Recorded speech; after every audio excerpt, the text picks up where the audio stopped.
Não acredito que você chamou a Suela em boca de pelo. Kelly, eu sei que você tem ranço dela, mas pelo amor de Deus, vê se disfarça, segura essa língua.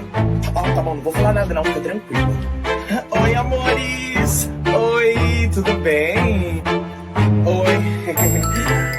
Ai, adorei seu look, tá linda. Ah, obrigado, você também tá linda. O que a gente vai fazer hoje?